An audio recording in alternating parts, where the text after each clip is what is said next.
Episode 729। वो जवाब का इंतज़ार करते हुए अंधेरे में तकने लगा। मरीना खामोश थी।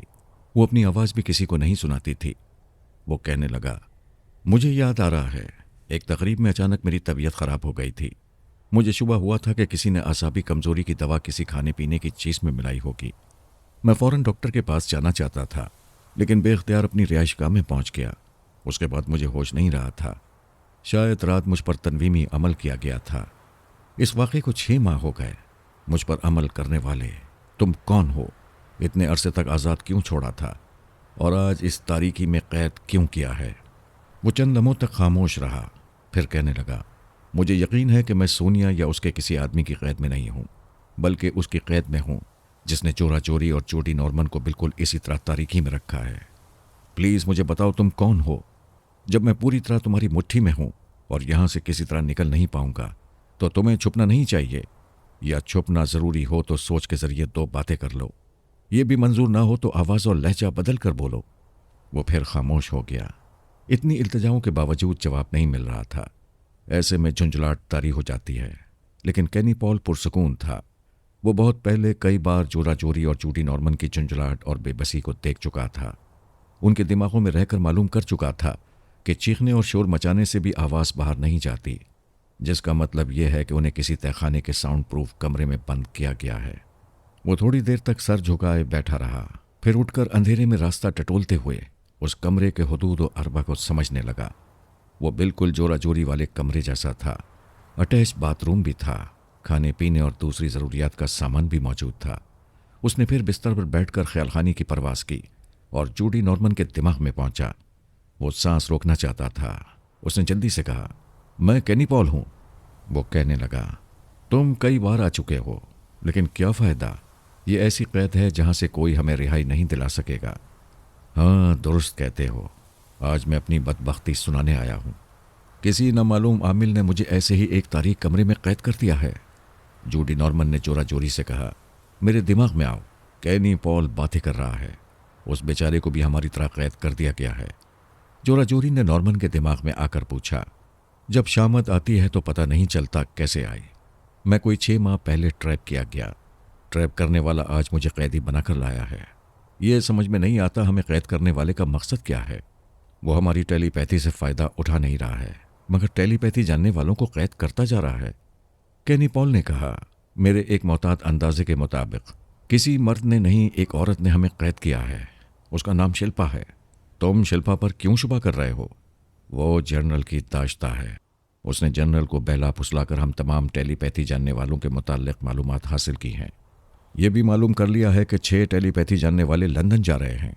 इससे पहले वो अचानक रूपोश हो गई। उधर जनरल उसे तलाश करता रहा। इधर उसने तुम्हें और जोरा जोरी को कैदी बना लिया। जिस तकरीब में आसाबी कमजोरी का शिकार हुआ था, उस तकरीब में शिल्पा मौजूद थी। जोरा जोरी ने कहा, तुम्हारी बात दिल को लगती है। हम तमाम टेलीपैथी जानने वाले एक दूसरे के शनासा और दोस्त रहे हैं। सिर्फ शिल्पा जनरल की दाश्ता बनकर इतराती थी और हम सबसे कतराती थी। नॉर्मन ने कहा, एल्पा मास्कमैन की कैद में है। मरीना जनरल की भतीजी और हमारे मुल्क की वफादार है। वो ऐसी हरकतें नहीं करेगी। यकीनन शिल्पा हमसे दुश्मनी कर रही है। जोरा जोरी ने कहा, हम 3 हो गए हैं।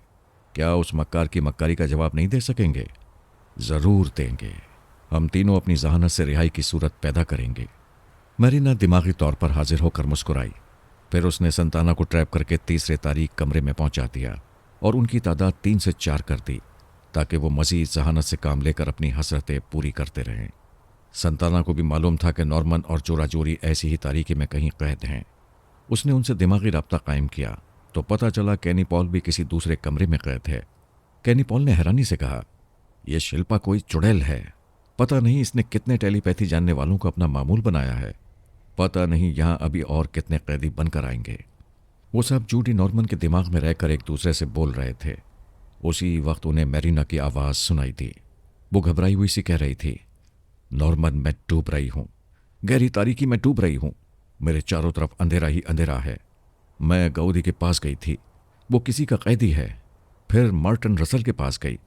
उसे बताया कि अंधेरे में कैद हूं। बस इतना जानती हूं कि ये लंदन शहर है। मार्टिन रसल ने वादा किया है कि जल्द से जल्द न्यूयॉर्क से रवाना होगा और मेरी मदद के लिए यहाँ लंदन आएगा। अब मैं तुम्हारे पास आई हूँ, तुम्हारे बाद दूसरे टेलीपैथी जानने वाले दोस्तों के पास जाऊंगी। ओह गॉड, मैं कितना बोल रही हूँ। क्या तुम मेरी बात समझ रहे हो कि किसी दुश्मन ने मुझे ट्रैप किया है? समझ रहा हूँ। जोरा जोरी, पॉप हॉपकिन, संताना भी तुम्हारी तरह अलग अलग तारीख कमरों में कैद किए गए हैं। परेशान होने और घबराने से रिहाई नहीं मिलेगी। हमारे पास आती जाती रहो, हम यहाँ से निकलने की तदबीर सोच रहे हैं। मरीना रोने लगी। हॉपकिन ने कहा, मरीना, जनरल साहिब तो कहते थे कि तुम बहुत सहीन और हौसलामंद हो, क्या इतनी जल्दी हौसला हार रही हो? वो रोते रोते बोली, अंकल ने आपको ये नहीं बताया कि मैं तारीकी में खौफजदा हो जाती हूँ। यहाँ मैं एक बिस्तर पर बैठी हुई हूँ और ये नहीं जानती कि अंधेरे में मेरे आगे पीछे और दाएं बाएं क्या है। पलंग के नीचे पांव रखते हुए डरती हूँ। जोरा जोरी ने कहा, पहले मैं भी तारीकी से डरती रही। पलंग के नीचे पांव रखने की हिम्मत नहीं होती थी, लेकिन अब तो आदी हो गई हूँ। पता नहीं इस तारीकी में कितने दिन रात गुजर चुके हैं। तुम जिस कमरे में हो उसके साथ एक बाथरूम भी है। रास्ता टटोल कर एक एक चीज़ को छू कर मालूम करोगी तो वहाँ ज़रूरत का हर सामान मिलेगा। तुम्हें आज नहीं तो कल हालात से समझौता करना ही होगा। जोरा जोरी, तुम इस कैद में इसलिए मुतमईन हो कि तुम्हारे साथ 3 मर्द हैं। मैं तो बिल्कुल तन्हा हूँ। हॉपकिन और संताना दूसरी जगह कैद हैं। मेरे साथ सिर्फ नॉर्मन है। आखिर कोई तो साथ है। तुम्हारा भी कोई साथी आ जाएगा। शिल्पा खिलाने पिलाने के अलावा एक साथी की ज़रूरत भी पूरी करती है। क्या शिल्पा ने हमें कैद किया है? जवाब में वो सब शिल्पा के खिलाफ बोलने लगे। मरीना थोड़ी देर उनसे बातें करने के बाद दिमागी तौर पर अपने बेडरूम में हाजिर हो गई। उसने इस शुबे को तक़वियत दी थी कि उन सबको शिल्पा ने कैद किया है। मरीना को यह अंदेशा नहीं था कि उसके कैदी वक्त बेवक्त उसके दिमाग में खैरियत पूछने आएंगे। वो चारों कैदी उसके मामूल थे और उसकी मर्जी के खिलाफ उसके दिमाग में आने के लिए सोच भी नहीं सकते थे। बहुत पहले मैंने जोरा जोरी को और लैला ने जोडी नॉर्मन को ट्रैप किया था। मैं बड़ी खामोशी से कई बार उनके दिमागों में जा चुका था, लेकिन ये मालूम ना हो सका कि उन्हें किसने कैद किया है और कहाँ कैद किया है। मैरिना ने जोरा जोरी और जूडी नॉर्मन के दिमागों से मालूम किया था कि जिसने भी उन पर तनवीमी अमल किया था, इस अमल की मियाद क्या है, वो आमिल फिर कब अमल करने आएगा। उन्होंने ख़ास वक्त बता दिया था। मैं उस ख़ास वक्त के मुताबिक उन पर अमल करने आया तो मरीना ने मेरे अमल को नाकाम बना दिया। मुझे इसका इल्म ना हो सका। मेरे जाने के बाद उसने जोरा जोरी और जूडी नॉर्मन को बड़ी आसानी से अपना मामूल बना लिया था। गोया मरीना ने मुझे दूसरी बार फरेब दिया था। मैंने अक्सर फरेब खाए हैं, लेकिन वो पहली लड़की है जिसने मुझे 2 बार धोखा दिया। बेशक व शुबा वो इंतहाई ज़हीन और बेहद मक्कार थी। मैदान अमल में तन्हा हमारे मुकाबले पर टटी हुई थी और उस अकेली ने 4 टेलीपैथी जानने वालों को जीत लिया था। अभी हमसे कुछ और अफराद को छीन लेने के मंसूबों पर अमल कर रही थी। वैसे वो सिर्फ अपने कैदियों को यकीन दिला सकी कि यह हरकत शिल्पा कर रही है, जबकि शिल्पा हमारी मामूला थी। मरीना और पारस के टकराव के बाद हमें यकीन हो गया था कि तारीख कैद खाना कायम करने वाली मरीना ही है। बहरहाल वो ज़बरदस्त थी और ऐसे आसार नहीं थे कि वो जल्दी हमारे सिरे दस्त होगी। लोग दुश्मन की बर्बादी चाहते हैं, उसकी मौत की दुआ मांगते हैं। हमारी दुआ थी कि वो जिए, जब तक मुकद्दर में लिखा है जीती रहे और जीती रहे। हारने वाले दुश्मनों से खाक मज़ा आता है। अच्छा है वो पारस को मज़ा चखाती है और वो बड़े शौक से चखता है। मैंने पेरिस में एक मियाँ बीवी को ट्रैप किया था। वो दोनों तंजीम वाले थे। मियाँ का नाम रॉबर्ट मॉस और बीवी का नाम पारस मॉस था। वो तंजीम वाले मुल्क में एक शादी में शिरकत करने आए हुए थे। मुझे रॉबर्ट मॉस और लैला को पारा मॉस बनकर तंजीम वाले मुल्क जाना था। ये अच्छा मौका था। शादी में शरीक होने पर पूरा ख़ानदान आया हुआ था। वीडियो फिल्में भी तैयार हो रही थीं। मैं और लैला उन दोनों के दिमागों में रहकर उनके ख़ानदान के तमाम अफराद को समझ रहे थे। बाद में वीडियो फिल्म देखकर हमने उन तमाम अफराद के चेहरे से भी पहचान लिया था। लैला 2 रातों तक मुझ पर अमल करके मेरे दिमाग में इब्रानी ज़बान में गुफ्तगू करती रही। मैं इस ज़बान से किसी हद तक वाकिफ़ हो गया था। लैला के अमल से और अच्छी तरह समझ गया। शादी के दूसरे दिन वो लोग तंजीम वाले मुल्क वापस जाने वाले थे। हमने रवानगी से 12 घंटे पहले उन मियाँ बीवी को अगवा करके एक नीम तारीख कैद खाने में पहुंचा दिया। ऐसा फ्रांस की हुकूमत के ताउन से किया था, लेकिन इतनी रसदारी से कि सिफारती सतह पर हुकूमत फ्रांस पर कोई इल्ज़ाम ना आए। हमारी वापसी तक वहाँ की पुलिस सादा लिबास में उनकी निगरानी करने वाली थी। हमने वीडियो कैसेट के ज़रिए बार बार उनके अजीज़ व अकारिब को देखा था, उनके चेहरों को जहन नशीन किया था। फिर उनसे पेरिस के एयरपोर्ट पर मुलाकात भी की थी। तैयारे में सफ़र के दौरान लैला ने सोच के ज़रिए जोजो को मुखातिब किया। फिर कोड वर्ड्स अदा करने के बाद कहा, तंजीम वाले मुल्क में टेलीपैथी जानने वाला जे मॉर्गन तुम्हारा मामूल है। उसके दिमाग में जाओ और उसके मौजूदा हालात मालूम करो। मैं तुम्हारे पास रहूंगी।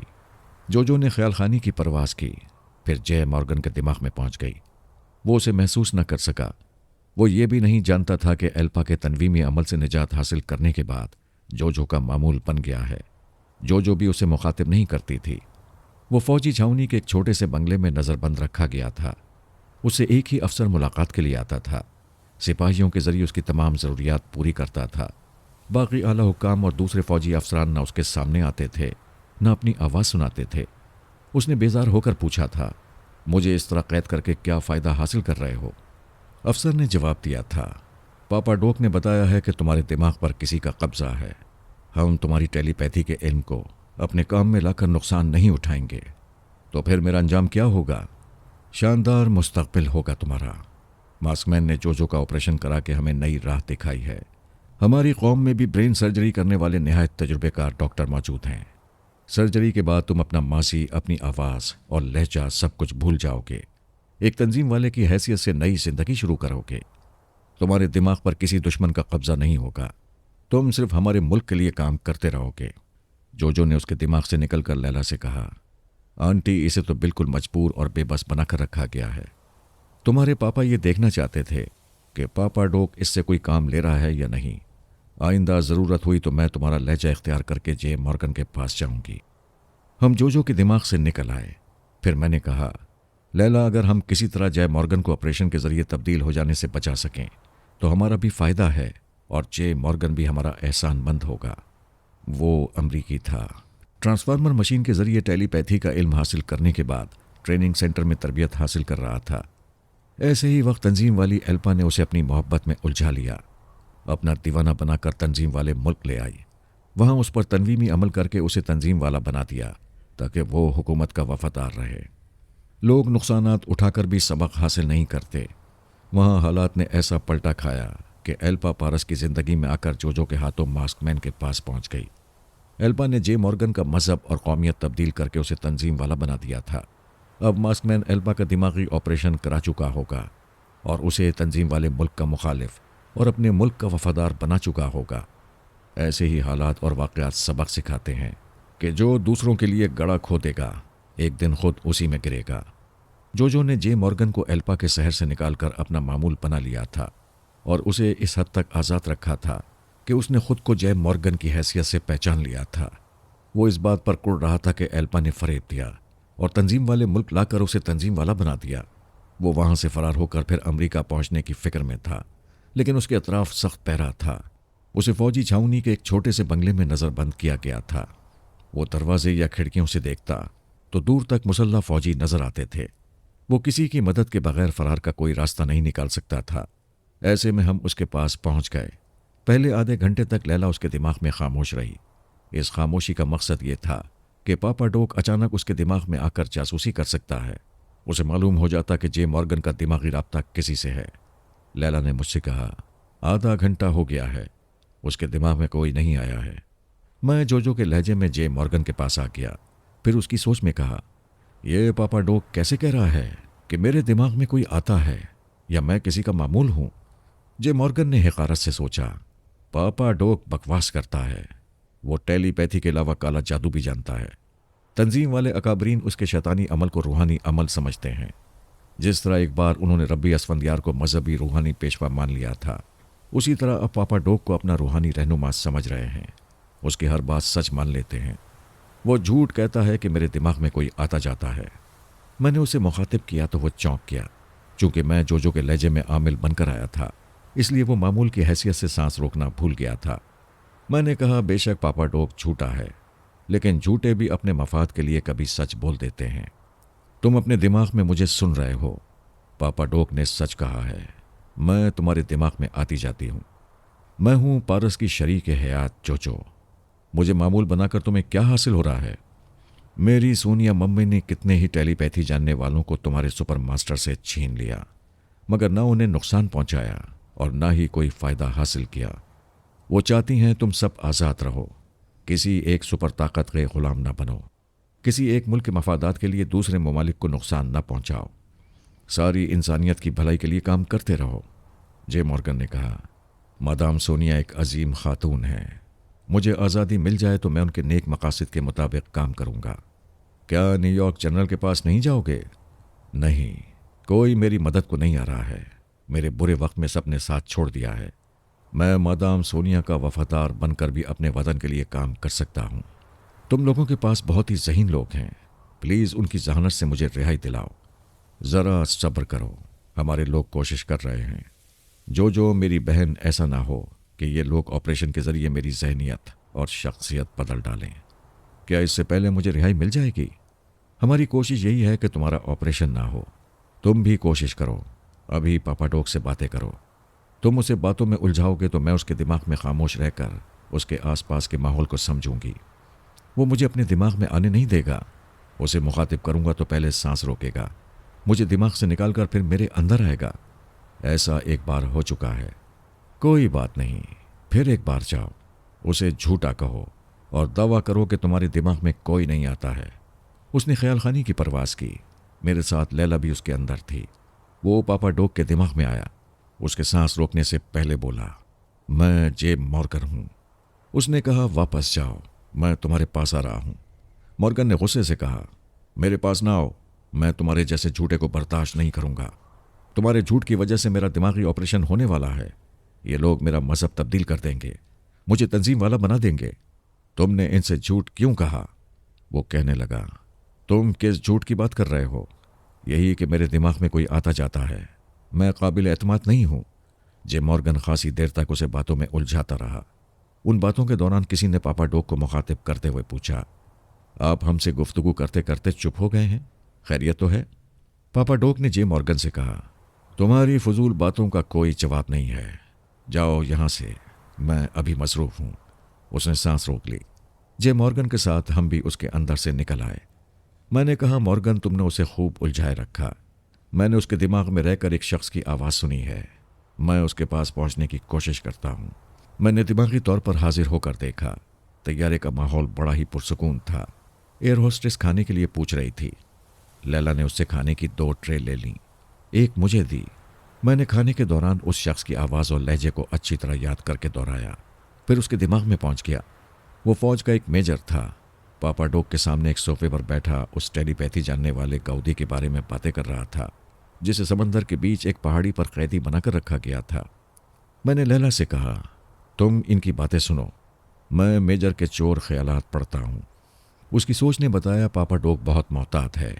यहाँ किसी भी आला ओहदेदार से मुलाकात करने से पहले उनके दिमाग को अच्छी तरह कंगाल लेता है। वो अपने सामने बैठे हुए मेजर पर भरोसा करता था और बेशतर मामलात में उसी के जरिए आला फौजी अफसरान से रब्ता करता था। उसके 4 बॉडीगार्ड्स योगा के माहिर थे। उनकी ड्यूटी खत्म होने के बाद जो बॉडीगार्ड्स आते थे वो भी योगा के माहिर होते थे। रात को मुसल्लह फौजियों के अलावा कोठी के चारों तरफ खूंखार कुत्ते आज़ादी से टहलते रहते थे। वो बुलेट प्रूफ कार में कहीं जाता तो आगे पीछे सिक्योरिटी फोर्स होती थी। पापाडोक ने इतने सख्त इंतजामात महज सोनिया के खौफ से किए थे और तंजीम वालों की पनाह में इसलिए आया था कि सोनिया तंजीम वाले मुल्क नहीं आएगी। अगर किसी तरह आएगी तो मौत बनकर पापाडोक तक पहुंचने की सहूलतें हासिल नहीं होंगी। यहाँ कदम कदम पर उसे मुश्किलात का सामना करना होगा। मेजर उस वक्त पापाडोक से कह रहा था, हम जॉन गाउदी की तरफ से मुतमईन हैं। हमारा कोई दुश्मन उसकी मदद के लिए पहाड़ी तक नहीं जा सकेगा। हर समत मौत उसका इस्तकबाल करेगी। अब आप बताएं, जॉन गाउदी के दिमागी ऑपरेशन के लिए उसे तंजीम वाले मुल्क में कब लाया जाएगा? पापाडोक ने कहा, 2 रोज़ बाद जे मॉर्गन का ऑपरेशन होगा। पहले मैं तंजीम वाले डॉक्टरों की महारत और ऑपरेशन का नतीजा देखूंगा। उसके बाद किसी दिन भी जॉन गाउदी का ऑपरेशन हो सकता है। पापाडोक को वहाँ इतनी ताज़ीम दी जाती थी कि कोई उसे पूरे नाम से मुखातिब नहीं करता था। मेजर ने कहा, पापा ए मौसम, दिमागी ऑपरेशन सबसे महफूज तरीक़ा है। अगर टेलीपैथी जानने वाले का नाम, आवाज़, लहजा और शनाख्त बदल जाए तो कोई दुश्मन उसे ट्रैप नहीं कर सकता। लेकिन हमारे जासूस ने एक हैरत अंगेज़ और नाकाबिल यकीन रिपोर्ट दी है कि दिमागी ऑपरेशन के ज़रिए जोजो की पिछली तमाम ज़िंदगी भुला देने के बावजूद उसने पारस को अपने जीवन साथी की हैसियत से पहचान लिया है और मास्क मैन को ठुकरा कर पारस के पास चली गई है। पापाडोक ने कहा, ऑपरेशन के ज़रिए ब्रेन बिल्कुल ही वॉश कर दिया जाता है। वहाँ पिछली ज़िंदगी तो क्या, अपनी मौजूदा शनाख्त भी नहीं रहती। दिमाग स्लेट की तरह साफ हो जाता है। पिछली जिंदगी की तस्वीरें और वीडियो फिल्में देखने के बावजूद कुछ याद नहीं आता। फिर जो कैसे पारस को पहचान गई। ये नामुमकिन है। हम जिसे नामुमकिन समझते हैं वो दूसरों के लिए मुमकिन हो जाता है। आप कहते हैं आपके जादू का तोड़ मुमकिन नहीं, मगर नताफिया में सोनिया ने आपके तिलिस्म का तोड़ किया था। पापा डोक ने सोनिया को गाली दी, फिर कहा, वो क्या तोड़ेगी? दरअसल बाबा साहिब के इदारे में रूहानी क़ुव्वतें रखने वाले बुजुर्ग हैं। उन्होंने सोनिया की मदद की थी और जो का दिमाग फेरने और उसे पारस की तरफ माइल करने में भी उन्हीं बुजुर्गों की रूहानी क़ुव्वतों ने काम किया था। वरना तिब्बी साइंस एक अटल हकीकत है। ऑपरेशन के बाद दिमाग में कभी पिछली जिंदगी का एक लम्हा भी वापस नहीं आएगा। पापा मुअज़्ज़म, आपकी बातें सुनकर एक सवाल पैदा होता है, क्या सोनिया रूहानी क़ुव्वतों के ज़रिए आप पर गालिब आ जाएगी? उसने नताफिया में जब मेरे तिलिस्म को तबाह किया तभी मैं समझ गया था कि वो रूहानी क़ुव्वतों के ज़रिए मेरी शहर तक पहुँचेगी। मैं उसकी रूहानियत का तोड़ करने के लिए 2 ज़बरदस्त मंसूबों पर अमल करूँगा। ये मंसूबे इतने मुस्तहकम और पुरअसर हैं कि अमल के नतीजे में सोनिया की रूहानी क़ुव्वतें ख़त्म हो जाएंगी। आपने तजस्सुस पैदा कर दिया है। वो मंसूबे क्या हैं? उसी वक्त एक खूबसूरत कनीज़ फलों की ट्रे ले आई। दूसरी कनीज़ें खुश्क मेवों की ट्रे लाईं। एक और हसीना ने मशरूब और गिलास लाकर दरमियानी मेज़ पर रख दिए। पापा डोक ने एक हसीना को अपने पहलू में खींचकर कहा, मेरे इस महल के हर कमरे में एक से बढ़कर एक शबाब है, मगर शराब नहीं है। उस जलील सोनिया से मोहतात रहने के लिए मैं नशे से दूर रहता हूँ। जब तक वो दुश्मन औरत फरहाद की तरह जहन्नुम में नहीं जाएगी, मैं शराब से महरूम रहा करूँगा। शराब के बगैर शबाब ऐसा है जैसे नमक के बगैर गोश्त चबा रहे हों। वो हसीना के साथ बहक रहा था। मेजर ने कहा, प्लीज़ मेरा तजस्सुस ख़त्म कर दें। मुझे बताएं आपके मंसूबे क्या हैं? उसने कहका लगाया, फिर कहा, यह तो मैं अपने बाप शैतान को भी नहीं बताऊंगा। वैसे तुम बहुत ही भरोसे के आदमी हो। अगर तनवीमी अमल के ज़रिए मैं तुम्हारे दिमाग को लॉक कर दूं तो कोई ख्याल खानी करने वाला छुप कर तुम्हारे ख्यालात नहीं पढ़ सकेगा। मैं इसी तरह तुम्हें अपना राजदार बना सकता हूँ। एक कनीज़ ने खालिस सोने की सुराही से गिलास में मशरूब डालते हुए पूछा, क्या बर्फ़ डालूं? मैंने लैला से कहा, कनीज़ के पास जाओ। कनीज़ भरे हुए गिलासों के पास आई, क्यूब्स का भरा हुआ प्याला रख कर चली गई। मेजर ने कहा, मेरे लिए इससे बड़ी खुशी की बात और क्या होगी कि आपके अमल के बाद कोई मेरे दिमाग में नहीं आएगा और आप मुझ पर आंखें बंद करके एतमाद किया करेंगे। ठीक है, आज रात तुम्हारी नींद के दौरान अमल करूँगा।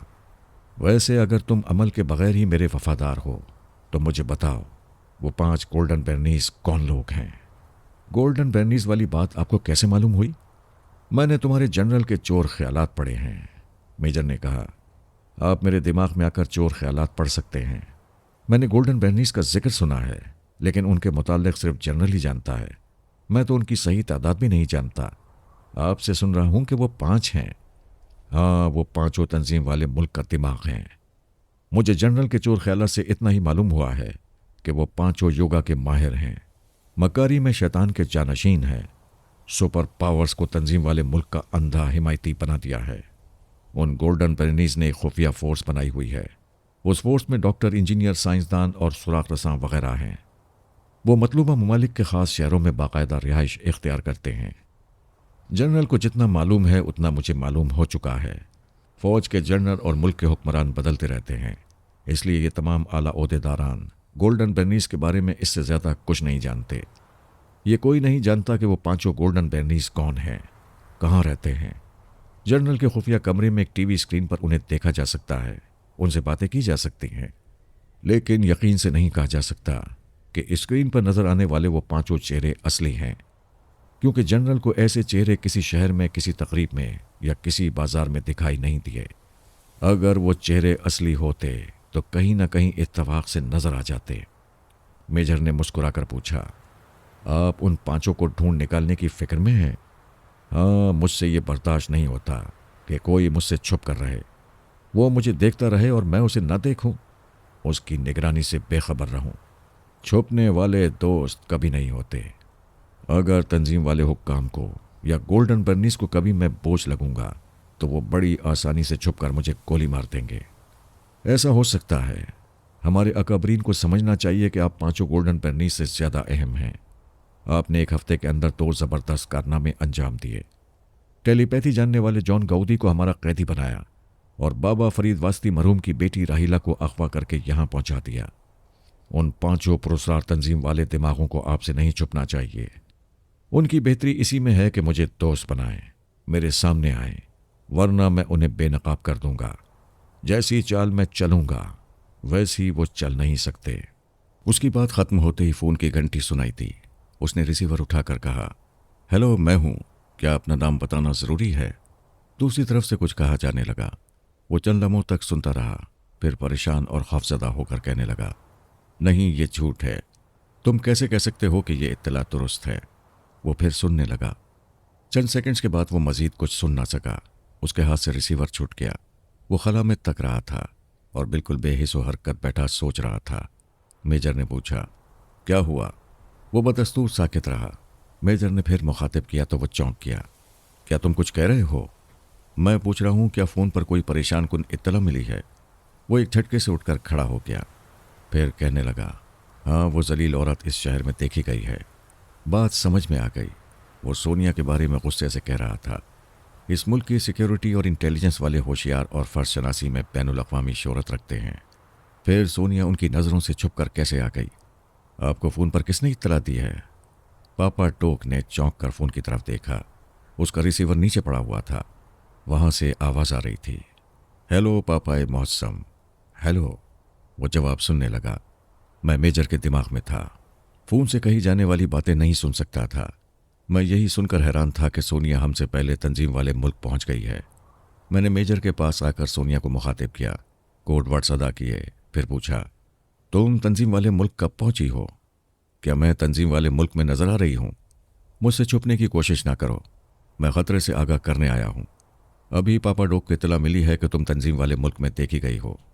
मैं इतनी नादान हूं कि वहां अपनी असली सूरत दिखाती, और दुश्मन इतने मेहरबान कि मुझे देखकर गोली नहीं मारी, मुझे जाने दिया। यानी तुम वहां नहीं हो? मैं पेरिस की रिहाइशगाह में हूं और कल सुबह की फ्लाइट से तंजीम वाले मुल्क के लिए रवाना हो रही हूं। मैं वापस मेजर के दिमाग में आ गया। उसकी सोच ने बताया, अभी टेलीफोन पर एक गोल्डन ब्रेन ने सोनिया के मुताल्लिक इत्तला दी थी। मेजर ने पूछा, पापा मौसम, क्या ये यकीन करने की बात है कि सोनिया हमारे मुल्क में असली चेहरे के साथ घूम रही है? क्या वो जानबूझकर मौत को दावत देगी? वो बहुत मक्कार है। उसके टेलीपैथी जानने वाले ने किसी लड़की को सहरज़दा किया होगा। उस पर सोनिया ने अपना मेकअप चढ़ाकर अपनी डमी बनाकर शॉपिंग के लिए बाजार की तरफ भेज दिया होगा। एक जासूस ने उसका पीछा किया था।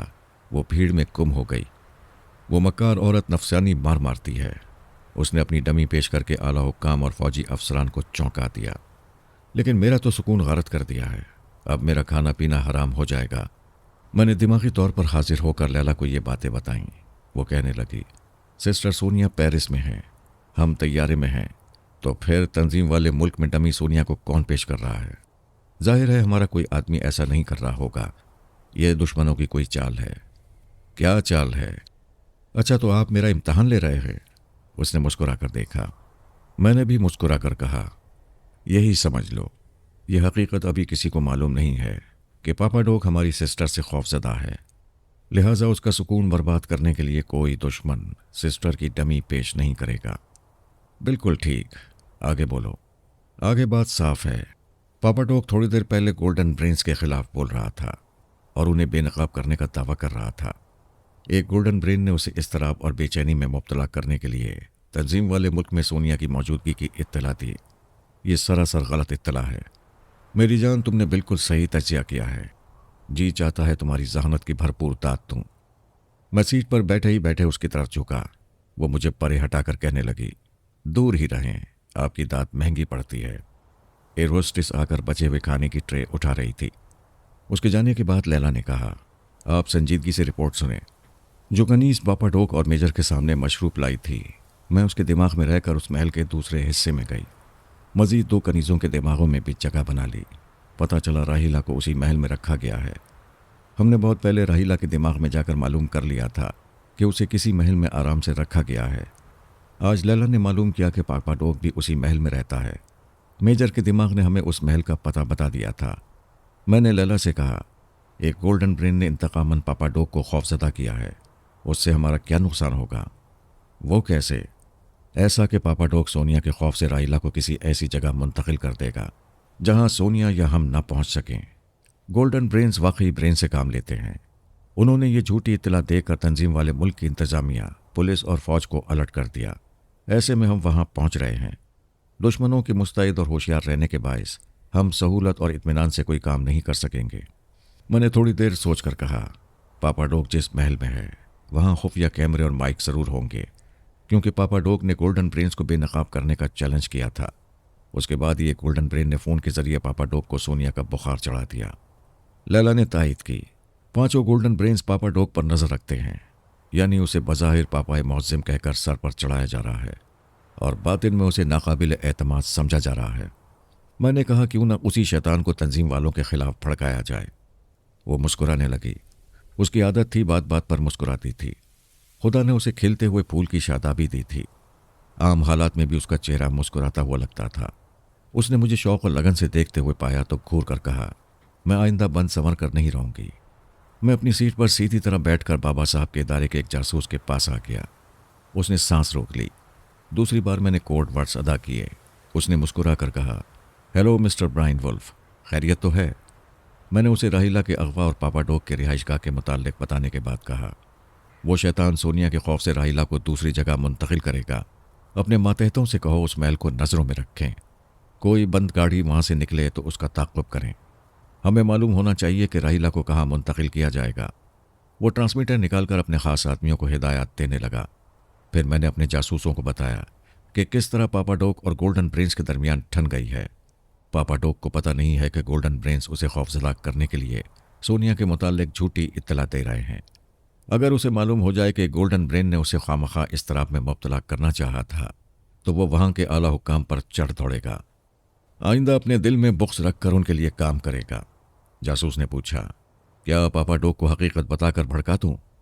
कैसे बताओगे? पापा डॉग का गुमनाम हमदर्द बनकर फ़ोन के ज़रिए बताऊंगा। किसी गुमनाम हमदर्द की बात उसके लिए काबिल एतबार नहीं होगी। क्या तुम्हारी नज़रों में कोई तंजीम वाली जासूसा है? मैं 3 लड़कियों को जानता हूँ। उनमें से एक जासूसा मुझ पर गैर मुल्की एजेंट होने का शुबा कर रही है। अगर उसने कोई मुसीबत खड़ी की तो मैं उसे गोली मार दूंगा। तो समझ लो उसे गोली मारने जा रहे हो। मुझे उसकी आवाज़ सुनाओ। मैं उसके दिमाग में कब्जा जमा कर तुम्हारे पास पहुंचाऊंगा। तुम उस पर सोनिया का मेकअप करोगे। मैं उसे फ़ोन पर बुलाऊंगा। वो मेरे फ्लैट में चली आएगी क्योंकि मुझसे इश्क कर रही है, मुझे मोहब्बत के जाल में फांस रही है। उसने रिसीवर उठाकर नंबर डायल किए। राब्ता कायम होने पर वो कहने लगा, हनी मैं रॉबिन बोल रहा हूँ, क्या तुम्हें फुर्सत है? वो चहक कर कहने लगी, तुम्हारे लिए तो फुर्सत ही फुर्सत है। बोलो तुम आ रहे हो या मैं आ जाऊं? तुम ही आ जाओ। आहट पर कान और तर पे नजर रहेगी। मैं हनी के दिमाग में पहुंच गया। वो हंसते हुए रिसीवर रख ही रही थी। फिर वो एकदम से संजीदा होकर सोचने लगी, आखिर मुझ पर फिसल ही गया। आज मैं इसकी असलियत मालूम करके रहूंगी। मेरा शुबा गलत नहीं होता, ये ज़रूर किसी मुल्क का जासूस है। वो रवाना होने से कबल इंटेलिजेंस के एक अफसर को रिपोर्ट देना चाहती थी कि वो आज रात रॉबिन के साथ गुजारेगी, लेकिन मैंने रिपोर्ट पहुंचाने का मौका नहीं दिया। उसके दिमाग पर कब्जा जमा कर रॉबिन के पास पहुंचा दिया। उसकी ज़बान से कहा, मैं वुल्फ बोल रहा हूँ, इसके दिमाग को आज़ाद छोड़ूंगा तो गड़बड़ हो जाएगी। फ़ौरन इसे सोनिया की डमी बनाओ। रॉबिन हमारे एक तजुर्बेकार मेकअप मैन को बुला चुका था। उसने बड़ी महारत से 1.5 घंटे में उसे सोनिया का हमशक्ल बना दिया। हमारा तैयारा तंजीम वाले मुल्क पहुंचने वाला था। मैंने लैला से कहा, सलमान को फ़ौरन मेरे पास भेज दो। वो 1 मिनट के अंदर ही मेरे पास आ गया। मैंने कहा, अभी जिस लड़की के दिमाग में हूं उसे सोनिया की डमी या कुर्बानी की बकरी बनाया गया है। उसके दिमाग पर कब्जा जमाए रहो। मुझे और लैला को दिमागी तौर पर हाजिर रहना पड़ता है। उसने पूछा, मुझे उस लड़की के साथ कैसा रवैया इख्तियार करना चाहिए? मैंने जवाब दिया, जवान लड़की है, तुम खुद समझदार हो। सुल्ताना की नज़रें बचाकर मनपसंद रवैया इख्तियार कर लेना। वो हंसते हुए कहने लगा, आप छेड़ने से बाज नहीं आएंगे। आपने पिछली बार सुल्ताना को गलत फहमी में मुब्तला करके उसे खूब रुलाया था, मेरे लिए मुसीबत कर दी थी। अब हम मियाँ बीवी ने कसम खाई है कि आइंदा आपकी बातों पर कभी भरोसा नहीं करेंगे। क्या मैं इसे चैलेंज समझूं? आप कुछ भी समझ लें, हम मियाँ बीवी मोहब्बत में साबित कदम रहेंगे और कभी किसी हालत में एक दूसरे पर शुबा नहीं करेंगे। अच्छा, मैं ज़रा मौजूदा मामले से निमट लूँ, फिर देखूंगा कि तुम दोनों कितने साबित कदम हो। मैं दिमागी तौर पर हाजिर हो गया। तैयारा रनवे पर दौड़ता हुआ एक जगह रुक गया था। हम अपने यानी रॉबर्ट और पारामॉस के रिश्तेदारों के साथ इमिग्रेशन काउंटर पर आ गए। फिर वहां से बखैरियत भी गुजर गए। मैंने और लैला ने एयरपोर्ट पर किसी बात पर झगड़ा किया, क्योंकि रॉबर्ट और पारा आपस में लड़ने झगड़ने वाले मियाँ बीवी थे, इसलिए हमने उनका वही किरदार अदा किया। पारा यानी लैला झगड़कर अपनी माँ की कार में बैठ गई। मैंने ड्राइवर से कहा, तुम ड्राइव करो, मेरा मूड ठीक नहीं है। मुझे रॉबर्ट के बंगले का पता नहीं था, इस तरह ड्राइवर ने मुझे वहां पहुंचा दिया। मैंने रॉबर्ट से हासिल की हुई चाबियों से मुकफ्फिल बंगले के दरवाजे खोले। फिर बेडरूम में आकर ड्राइवर से कहा, कोई फ़ोन आए तो कह देना मैं सो रहा हूं, मुझे डिस्टर्ब ना करना। वो चला गया। मैं दरवाजे को बंद करके हनी के पास आ गया। सलमान ने उसे रॉबिन के यहाँ रोक रखा था। मैंने कहा, सलमान तुम जाओ, मुझे फुर्सत मिल गई है। फिर मैंने जासूस रॉबिन से कहा, पापा डोग के महल की तरफ जाओ, वो ज़रूर रहीला को किसी दूसरी जगह ले जाएगा। यह हिदायत देकर मैं हनी को फ्लैट के बाहर उसकी कार में ले आया। वो मेरी मर्जी के मुताबिक ड्राइव करती हुई पापा डोग के महल के सामने पहुंच गई। वहां पहुंचते ही उसने रफ्तार बढ़ा दी थी। फिर उसी तेज रफ्तारी से अहाते के फाटक को तोड़ती हुई महल के पोर्च में आ गई। मुसल्ला गार्ड्स उसे घेरने के लिए दौड़ते आ रहे थे। वो कार से निकलकर कहने लगी, गोली न चलाना, कार में आतिशगीर मादा भरा हुआ है, एक नहीं कई धमाके होंगे, ये महल खंडर बन जाएगा और पापा डोग की लाश पहचानी नहीं जाएगी। तमाम गार्ड्स रुक गए थे। वो चीख कर कहने लगी, पापा डोग फौरन जवाब दो, तुम बाहर आ रहे हो या मैं अंदर आ जाऊं। पापा डोग को मौत नजर आ रही होगी, पता नहीं वो महल के अंदर क्या कर रहा होगा। वैसे हमने उसे जितना बुज़दिल समझा था वो उतना नहीं था। वो एक जगह छुपा हुआ था। उसने मौका पाते ही डमी सोनिया पर गोली चला दी। वो डमी उछलकर फर्श पर गिरी, फिर तड़पने लगी। पापा डोग दौड़ता हुआ आया, फिर उसे निशाने पर रखता हुआ कहने लगा, मुझे यकीन है तू सोनिया नहीं उसकी डमी है। वो मेरी मर्जी के मुताबिक कर्राती हुई बोली, मैं मरते वक्त झूठ नहीं बोलूंगी। मुझे एक गोल्डन ब्रेन ने तुम्हें खौफजदा करने के लिए भेजा था। तुम्हारे महल में खुफिया माइक लगे हुए हैं, उनके जरिए पांचों ने सुना था कि तुम उन्हें बेनकाब करना चाहते हो। वो इंतकामन तुम्हें। उसने दम तोड़ दिया। पापा डोग की खोपड़ी घूम गई। वो चीख कर कहने लगा, मैं इस मुल्क से वफादारी कर रहा हूं और वो पांचों गोल्डन ब्रेन्स मुझे उल्लू बना रहे हैं। फिर वो मुसल्ला गार्ड से कहने लगा, मेरे साथ आओ और महल के गोशे गोशे में खुफिया माइक और कैमरे तलाश करो। मैं एक गार्ड के दिमाग में था। गार्ड्स महल के अंदर जाकर खुफिया माइक तलाश करने लगे। मेरे मामूल की सोच बता रही थी कि कोई खुफिया माइक नजर आएगा तो वो पापा डोग की नज़रों से छुपा लेगा, क्योंकि वो अपने मुल्क का वफादार था और अपने आकाओं के हुक्म से वहां एक गार्ड के फ़राइज़ अंजाम दे रहा था। दूसरे तंजीम वाले गार्ड भी शायद यही करने वाले थे, लेकिन पापा डोग ने खुफिया माइक फानूस में से और दूसरा सोफे के नीचे से ढूंढ निकाला। अब इसमें शुबे की गुंजाइश नहीं रही कि तंजीम वाले हुक्मरान और फौज के आला अफसरान उसे पापाए मौसम कहकर उल्लू बना रहे थे।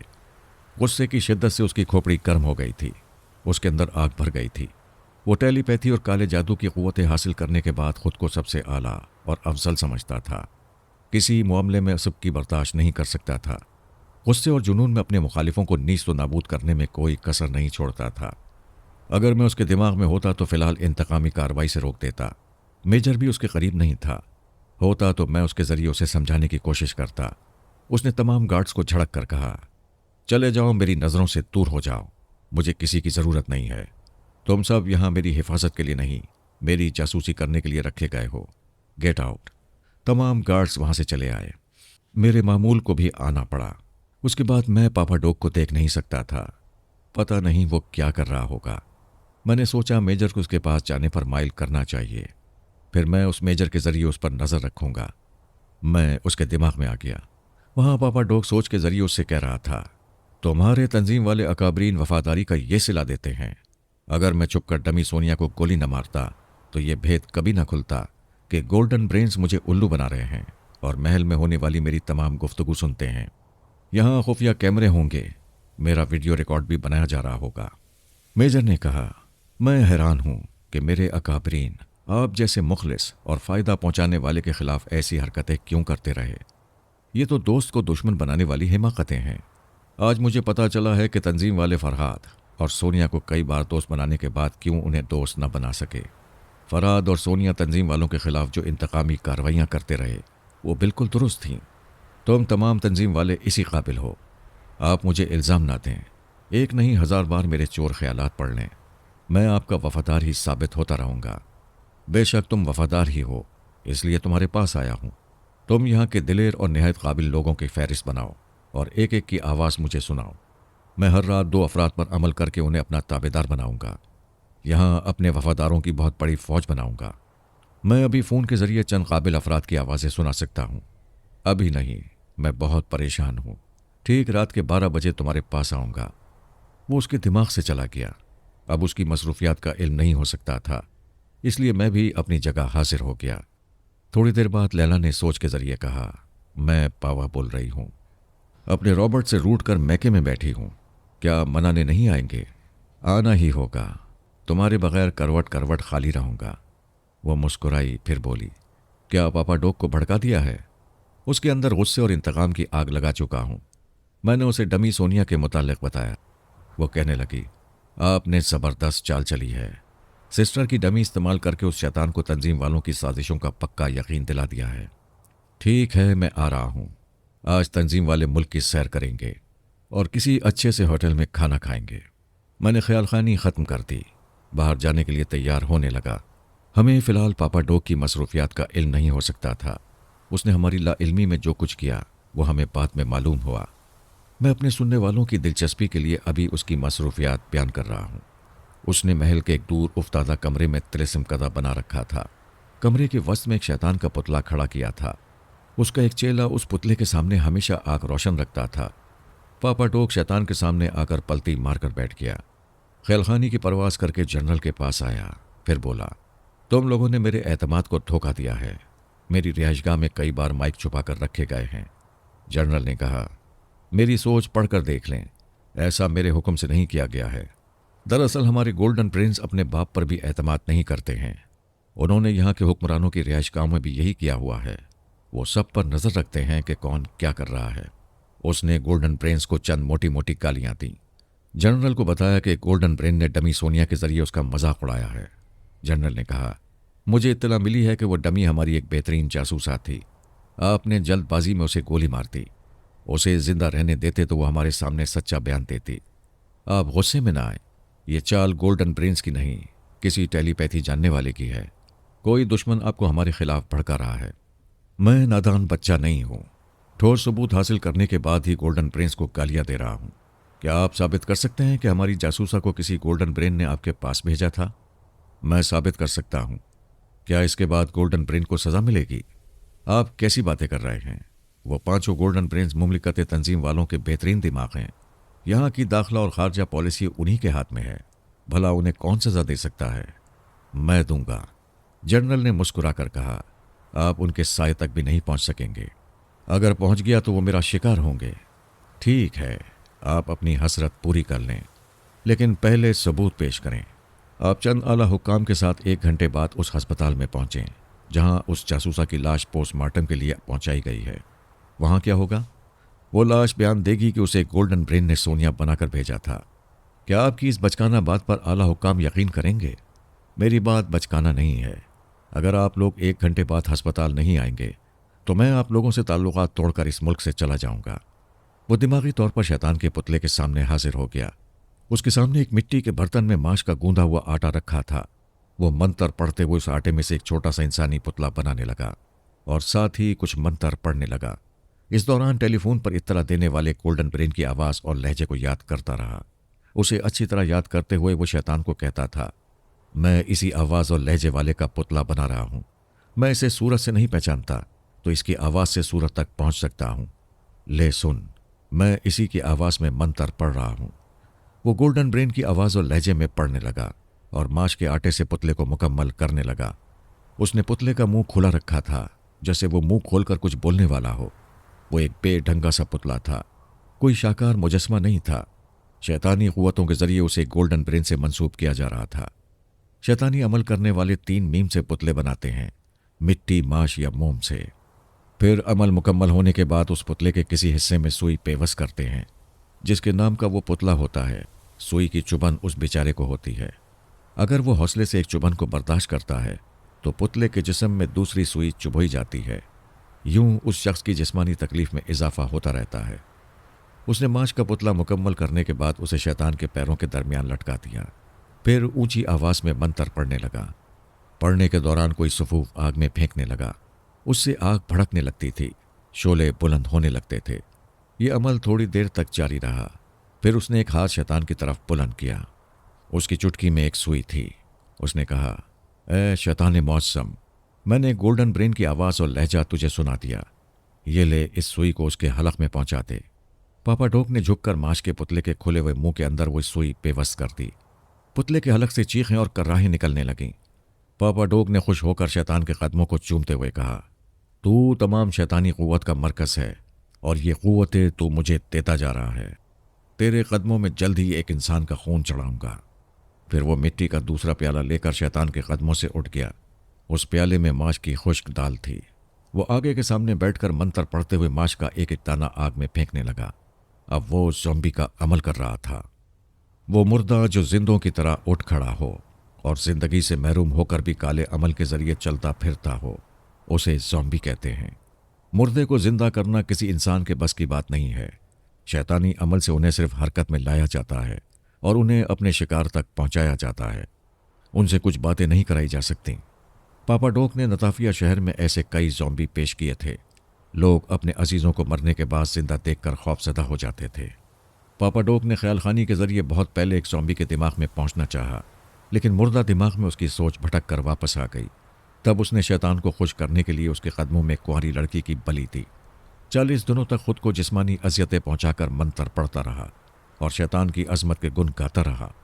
तब से ऐसी शैतानी कुव्वत हासिल हुई कि वो ज़ॉम्बी के मुर्दा दिमाग में रहकर उसका मुंह खोल सकता था और उसकी ज़बान से भी बोल सकता था। फौज का जनरल और आला हुक्काम पापा डॉग को नाराज नहीं करना चाहते थे। ये यकीन दिलाना चाहते थे कि वो सब उसके ताबेदार हैं। लिहाजा उसकी हिदायत के मुताबिक अस्पताल पहुंच गए थे। जिस जासूसा को सोनिया की डमी बनाया गया था, उसकी लाश एक ट्रॉली और स्ट्रेचर पर रखी हुई थी। सीने पर गोली लगने से सुराख हो गया था और उसका जिस्म लहू से भीगा हुआ था। एक आला अफसर ने दूसरे अफसर से पूछा, क्या आपको यकीन है कि यह लाश बैठकर बयान देगी? वो कहने लगा, मैंने दहशतज़दा करने वाली फिल्मों में ज़ॉम्बी देखे हैं, अपनी ज़िंदगी में कभी किसी मुर्दे को जिंदा होते नहीं देखा। तीसरे हाकिम ने कहा, यह महज बच्चों को डराने वाली बातें हैं। उनकी बातों के दौरान एक जासूस आया। उसका ताल्लुक गोल्डन प्रिंस की खुफिया फोर्स से था। उसने जनरल से कहा, सर, एक ऐसा शख्स अस्पताल में लाया गया है जो अपने हलक में सुई की चुभन महसूस कर रहा है। वो कौन है? एक मामूली शख्स है। उससे हमारा इतना ही ताल्लुक है कि एक गोल्डन ब्रेन उस मामूली शख्स की आवाज़ और लहजे में बोलता है। ये सभी जानते हैं कि पांचों गोल्डन ब्रेन्स अपने असल लहजे और आवाज़ में नहीं बोलते। टीवी स्क्रीन पर जनरल वगैरह से गुफ्तगू करते वक्त कोई दूसरी आवाज़ और लहजा इख्तियार करते हैं। एक गोल्डन ब्रेन ने उस शख्स का लहजा इख्तियार किया था जो अभी अस्पताल लाया गया था और जो अपने हलक में सुई की चुभन महसूस कर रहा था। पापा डॉग को पता नहीं था। उसने उसे गोल्डन ब्रेन का लहजा समझकर अमल किया था। उसी लहजे और आवाज़ के हवाले से पुतले के हलक में सुई बेबस की थी। उसका शैतानी अमल अपनी जगह दुरुस्त था, लेकिन गलत फहमी के बाइस सुई की चुभन असल आवाज़ और लहजे वाले को हो रही थी। जनरल ने जासूस से पूछा, तुम कहना क्या चाहते हो? यही कि पापा मौज़म ने हमारे गोल्डन ब्रेन पर शैतानी अमल किया था। ये निडल पेन यानी सुई के ज़रिए अजियत पहुंचाने का अमल था। ये अजियत उस असल आवाज़ और लहजे वाले को पहुंच रही है। हमारा गोल्डन ब्रेन महफूज है। ये बात आप लोगों के इल्म में लाई जा रही है। पापा डॉग की दुश्मनी आइंदा पांचों गोल्डन ब्रेन्स को नुकसान पहुंचा सकती है। वो गोल्डन ब्रेन्स की तरफ से ये रिपोर्ट देकर चला गया। एक हाकिम ने पूछा, पापा डॉग बाई से रहमत भी है और बाई से मुसीबत भी? दूसरे ने कहा, हमें बहुत से फायदे पहुंचा रहा है। टेलीपैथी जानने वाले गौदी को हमारा कैदी बना चुका है। राहिला को यहाँ लाकर हमारे हाथों में बाबा साहिब के इदारे की एक बहुत बड़ी कमजोरी दे दी है। लेकिन उसने कभी काले अमल से किसी गोल्डन ब्रेन को नुकसान पहुंचाया तो हमारे मुल्क को बहुत बड़ा नुकसान पहुंचेगा। जनरल ने कहा, हमें पापा डॉग से मुलाकात करके पांचों गोल्डन ब्रेन से तस्फिया कराना चाहिए। आपस की कशीदगी से सबको नुकसान पहुंचेगा। लेकिन पापा डॉग कहाँ है? हम उससे मिलने अस्पताल आए और वो अभी तक नहीं आया। पापा डॉग ने जनरल के दिमाग में कहा, मैं आ चुका हूं। उस डमी सोनिया की लाश को देखो। जनरल ने आला हुकाम को यह बात बताई। सब उस लाश को देखने लगे। वो ट्रॉली स्ट्रेचर पर पड़ी हुई थी। सबने चौंक कर देखा। उसका मुंह जरा सा खुल गया था और वो तकलीफ से कर्रा रही थी। उसके हाथ पांव में जुम्बिश हो रही थी। एक नर्स और लेडी डॉक्टर चीख मारकर भाग गईं। डॉक्टर और असिस्टेंट दरवाजे के पास आ गए। ताकि ख़तरा हो तो भागने में आसानी रहे। आला हुक्काम के बॉडीगार्ड्स ने अपनी अपनी गनें सीधी करके उस लाश को निशाने पर रख लिया था। जनरल ने कहा, पापा मौज़म यकीन दिला रहे हैं कि किसी की जान को नुकसान नहीं पहुंचेगा। उस पर गोलियां चलाना फजूल है। ये जासूसा गोलियों से छलनी होकर भी बयान देगी। दरवाजे पर मुसल्ला जवानों की भीड़ लग गई। वो सब गहरी दिलचस्पी से लाश को देख रहे थे, जो आहिस्ता आहिस्ता उठकर बैठ गई। उसके सीने पर जहां गोली से एक बड़ा सुराख हो गया था, वहां से खून बह रहा था। पहले लाश के साकित पड़े रहने के बाइस वो खून अंदर ठहरा हुआ था, अब बैठते ही सुराख से बाहर निकल रहा था। वो बड़ा दहशत अंगेज मंजर था। वो मर चुकी थी, बेजान थी, मगर जिंदा इंसान की तरह बैठ गई थी। एक गोली ने उसे हलाक किया था, अब उसी जख्म से लहू बह रहा था और वो ऐसी जिंदा लाश लग रही थी जो मरने के बाद इंतकाम लेने के लिए उठ बैठी हो। उसके दीदे फैले हुए थे। उसने पहले जनरल को देखा, फिर सर घुमाते हुए आला हुक्काम को बारी बारी देखते हुए बोली, मैं बेमौत मारी गई हूं और मेरी मौत का जिम्मेदार एक गोल्डन ब्रेन है। उसने मुझसे कहा था कि मैं सोनिया बनकर पापाए मौज़म को दहशत में मुब्तला करूं।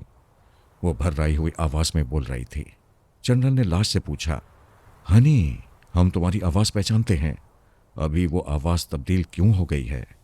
लाश ने कहा, मेरे सीने और हलक में लहू भरा हुआ है, आवाज भर्राई हुई है। मैंने जो कह दिया वो बहुत है, मुझसे इंसाफ करो। मेरा मुजरिम, मेरा कातिल एक गोल्डन ब्रेन है। इतना कहने के बाद वो फिर आहिस्ता आहिस्ता चारों शाने चित लेट गई। पापा डोक ने जनरल से कहा, अब ये कभी नहीं उठेगी, इसे दफना दिया जाए और आप लोग अपना अपना फैसला जल्दी सुनाएं तो बेहतर है। जनरल ने कहा, आप मेरी रिहाइशगाह में तशरीफ़ लाएं। वहाँ गोल्डन ब्रेन से रब्ता कायम करने और स्क्रीन के ज़रिए रूबरू गुफ्तगू करने के इंतज़ामात हैं। उन सब की मौजूदगी में हम किसी बेहतर नतीजे पर पहुँचेंगे। ठीक है, मैं 1 घंटे में आ रहा हूँ। जनरल ने एक डॉक्टर के चैम्बर में आकर अपने मातहत को फ़ोन पर कहा, 5 गोल्डन ब्रेन्स को इत्तला दो, 1 घंटे बाद अहम मीटिंग है। उस मीटिंग में पापा मौसम भी शरीक होंगे। इस दौरान मैं लैला के साथ तंजीम वाले मुल्क की सैर कर रहा था। हम तन्हाई में भी इब्रानी ज़बान बोलते थे ताकि मेरी मशक जारी रहे और कोई छुपकर सुन रहा हो तो उसे हमारी रॉबर्ट मॉस और पारा मॉस होने का यकीन रहे। लैला ने पूछा, आपने जनरल को क्यों नज़रअंदाज किया है? हम जोजो के ज़रिए उसके दिमाग में जा सकते हैं, अब तो जे मॉर्गन के ज़रिए भी जा सकते हैं। मैंने जनरल को नज़रअंदाज नहीं किया है। इस इंतज़ार में हूं कि पापा डोक और गोल्डन प्रिंस का झगड़ा जोर पकड़े। बात जनरल और आला हुक्काम तक पहुंचे, फिर मैं उसके ज़रिए पापा डोक की मसरूफियात को समझूंगा। क्या उनका झगड़ा तंजीम वाले अकाबरीन तक नहीं पहुंचा होगा? पहुंचा होगा, लेकिन अभी तुम्हारे साथ सैर व तफरी का लुत्फ आ रहा है। जी नहीं, आप ज़्यादा लुत्फ ना उठाएं, जनरल के पास जाएं। मैं ड्राइव कर रहा हूं, तुम जाकर देखो। मामला संगीन हुआ तो फिर सैर सपाटे से परहेज करेंगे। वो जोजो के लहजे में जय मॉर्गन के पास आ गई। उसे हुक्म दिया कि वो जनरल के लहजे और आवाज़ को याद करे। वो याद करने लगी।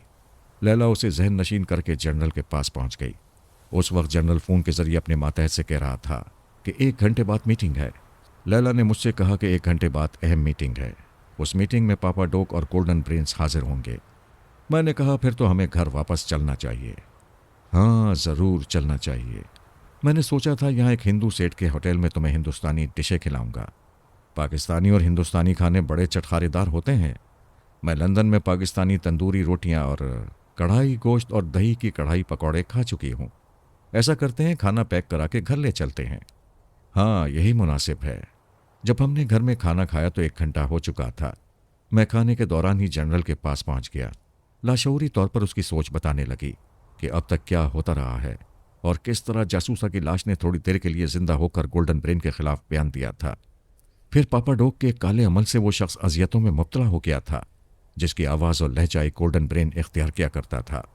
जनरल आला हुक्काम और पापा डोक के साथ उस खफिया कमरे में था जहां टीवी स्क्रीन पर 5 गोल्डन ब्रेन से मुलाकात हुआ करती थी। अभी वो स्क्रीन सादा था। पापा डोक ने घड़ी देखते हुए कहा, 1 घंटा गुजर चुका है, क्या वो 5 वक्त के पाबंद नहीं हैं? जनरल ने कहा, वो वक्त के बहुत पाबंद हैं, अभी 1 मिनट बाकी है। ठीक 1 मिनट बाद वो नजर आएंगे। एक हाकिम ने कहा, पापाए मौसम, एक बेकसूर आपके काले इल्म का शिकार हो गया है। मैं उसे तकलीफ से निजात दिला चुका हूँ। पुतले के हलक से सुई निकाल ली है। आपने गोल्डन ब्रेन के खिलाफ बहुत ही खतरनाक अमल किया था। क्या आप बताएंगे कि अमल कामयाब होता तो गोल्डन ब्रेन का अंजाम क्या होता? मैं उसे जान से न मारता। पुतले में और 2-4 सुइयां पेवस करता तो वो रहम की भीख मांगता हुआ मेरे कदमों में आ जाता। क्या ये आपस की दुश्मनी हम सबको नुकसान नहीं पहुंचाएगी? गोल्डन ब्रेन्स को दुश्मनी शुरू करने से पहले ये सोचना चाहिए था। वो इस मुल्क के हाकिम हैं।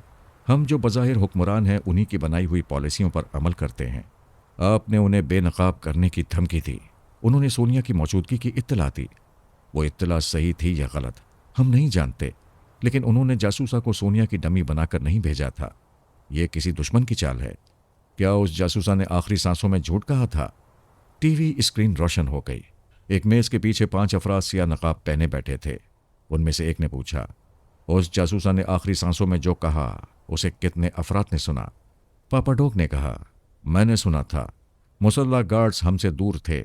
इसके अलावा जनरल और आला हुक्काम ने खुद जासूसा का यह बयान सुना है। वो जासूसा तुम्हारे शैतानी अमल से ज़ॉम्बी बन गई थी। शैतानी अमल के बाद वो तुम्हारी मामूला बन गई।